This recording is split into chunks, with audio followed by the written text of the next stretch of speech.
Welcome to the channel, leave your like and subscribe.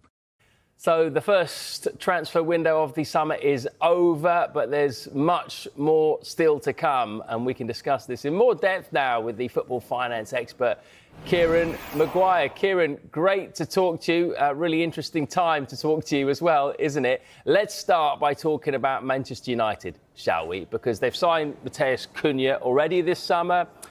They've made offers for Bryan Mbeumo. They're also linked with Victor Gyökeres.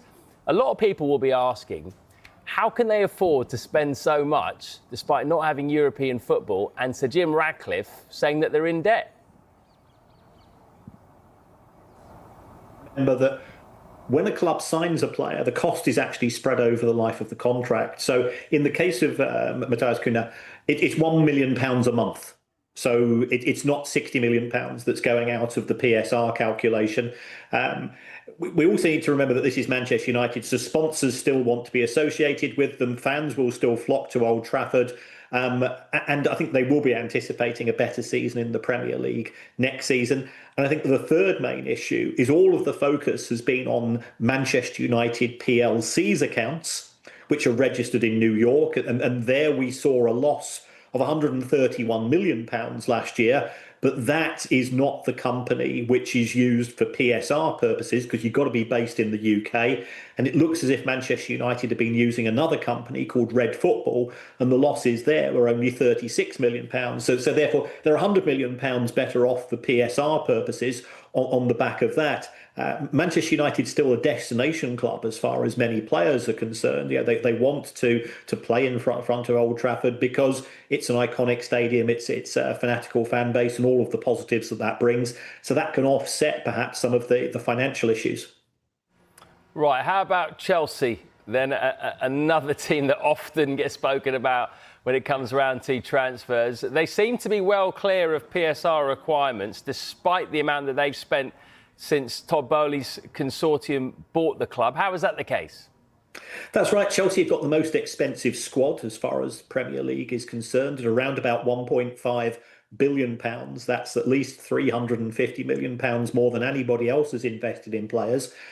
What Chelsea don't get credit for is A, their ability to sell players, and B, a lot of those players tend to be academy players, so therefore they're pure profits. We've seen Mason Mount, Conor Gallagher, Billy Gilmore, Fikayo Tomori and so on leave Chelsea and generate all of these profits.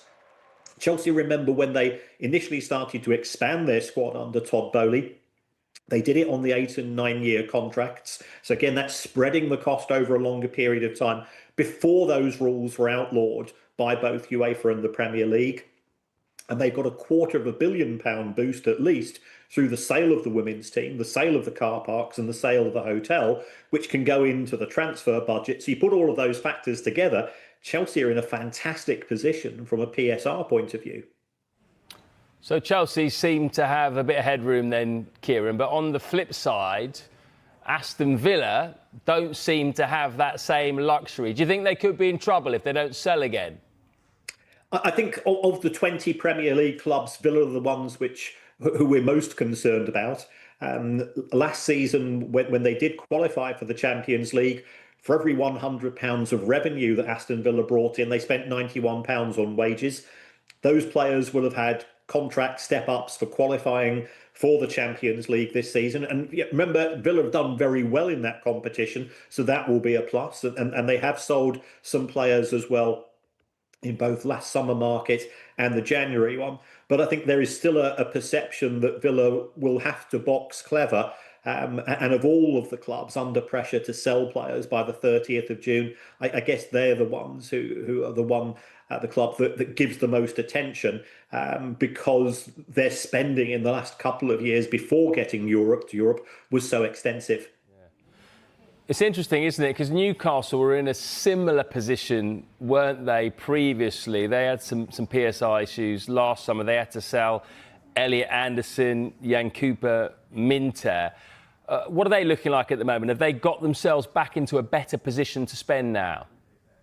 Yes, Newcastle United had 3 very quiet windows by their standards. And I think the good news for Newcastle is that season 2021, because PSR is assessed over a 3-year period, season 2021, so 21-22, when Newcastle lost over £70 million, that drops out of the equation on the 1st of July. So therefore, I think Newcastle are in a much stronger position this summer to compete once again in the market. They don't have as free a rein as the likes of Chelsea, but they are still in a far stronger position than they were 12 months ago. And I don't see any pressure on the club with that need to sell players before they start to bring anybody in.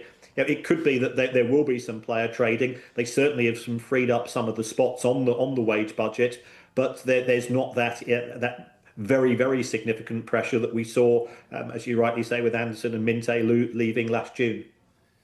I suppose we should mention the Club World Cup, shouldn't we? Because that starts this weekend.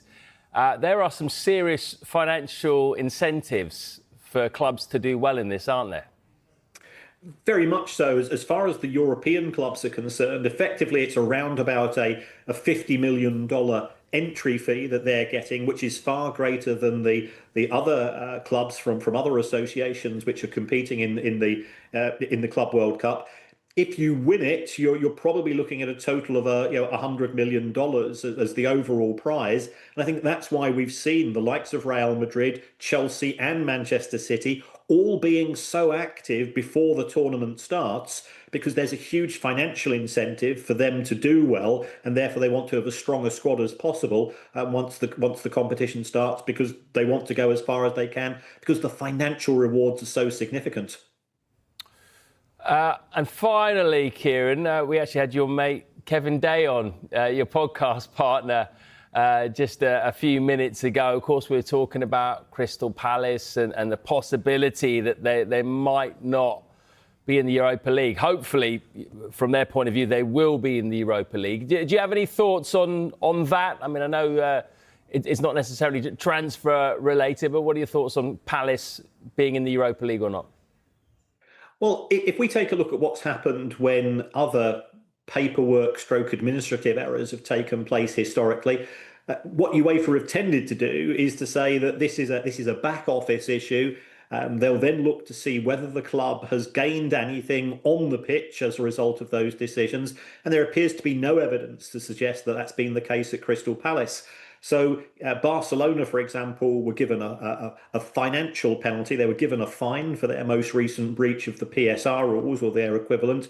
So if you are going to sanction Crystal Palace, if the most appropriate penalty would be a financial penalty. The club has gained nothing in terms of its ability to play football through what's happened. So therefore, it seems inconsistent to ban them from the competition. So you've been reassuring Kevin then, you've been keeping him calm, yeah?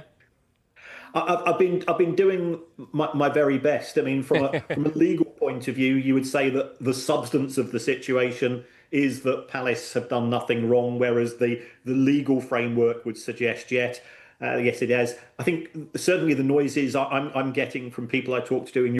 Until the next video, we're together.